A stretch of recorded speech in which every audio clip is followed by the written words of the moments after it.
Bueno, a mí me gustaría apuntar dos o tres observaciones sobre el carácter, la personalidad de Roberto, que me parece que lo distinguían enormemente entre la colonia cubana de aquí de Madrid. Una de ellas era la capacidad de Roberto para mantener y cultivar con una gran inteligencia y al mismo tiempo con un gran sentido del humor un enorme escepticismo. Roberto era un hombre escéptico, un hombre poco capacitado para el fácil entusiasmo, lo que le daba la contrafaz de que los pocos entusiasmos que tenía, las pocas certidumbres que tenía, era absolutamente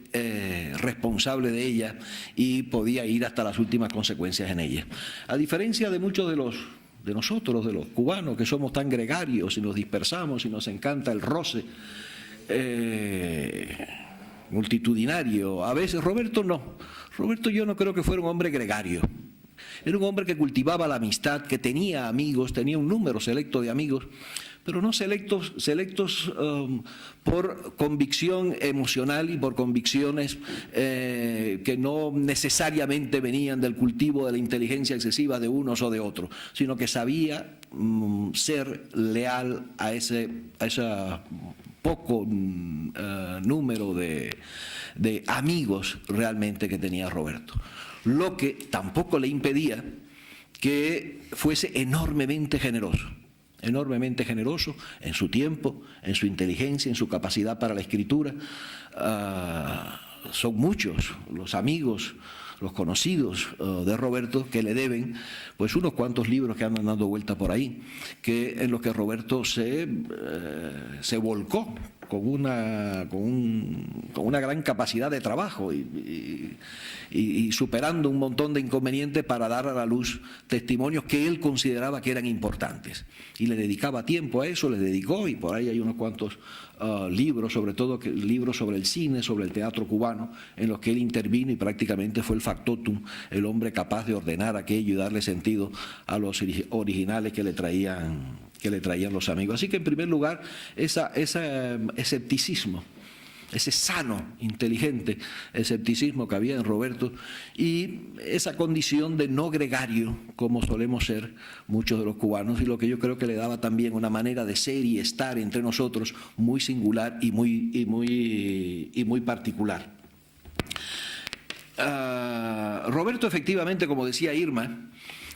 como muchos de los jóvenes de su generación, efectivamente, con la llegada de la revolución, Roberto participó con el interés y el entusiasmo propio de su edad y propio de la época. Roberto efectivamente no estuvo en el Partido Comunista, pero estuvo en las Juventudes Socialistas, donde por cierto coincidió con Marcos Rodríguez, una figura que después el tiempo habría de convertir, bueno, pues ya saben, en una especie de el gran chivo expiatorio, con una especie de, como los juicios sumarísimos de Moscú, aquella gran farsa en la que se juzgó a Marquito, y que estoy tan seguro, como así me lo había confesado Roberto, que había servido en mucho para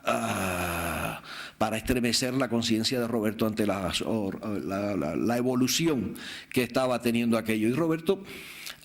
fue llamado, desde el momento de la creación del ICAI, en 1959, fue llamado efectivamente por Alfredo Guevara para que formase parte de ese grupo de cineastas. Y Roberto efectivamente comenzó a colaborar con el ICAI, que hizo una obra breve en Cuba, pero interesante, y que en su momento pues logró la atención del público. El Bautizo fue una obra de un filme de éxito. Y esa carrera que se vislumbraba por su capacidad de trabajo, por su inteligencia, efectivamente se truncó en el momento en que Roberto, bueno, pues sencillamente, como otra parte de su personalidad, que era la incapacidad para la simulación. Roberto estaba absolutamente incapacitado para la simulación. Y hubo un momento, un instante en el proceso de la revolución en que se hacía necesario el ejercicio de la simulación para poder continuar viviendo aquella experiencia. Roberto no supo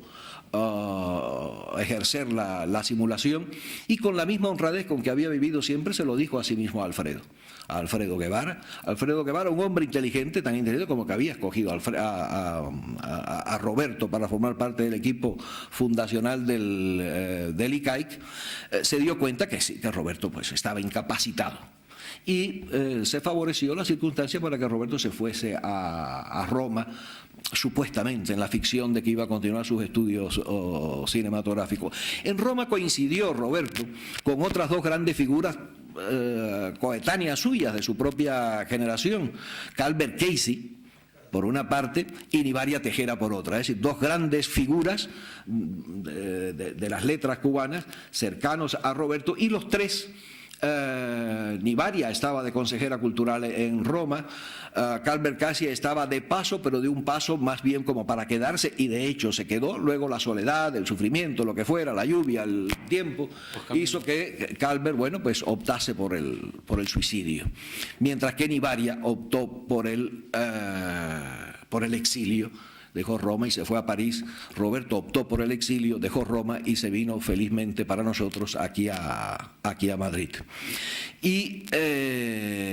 convivió con nosotros de esa manera que lo decía. Y esas dos o tres pinceladas sobre el carácter y la personalidad de Roberto, que eran lo que realmente, a mi entender, lo singularizaban entre nosotros,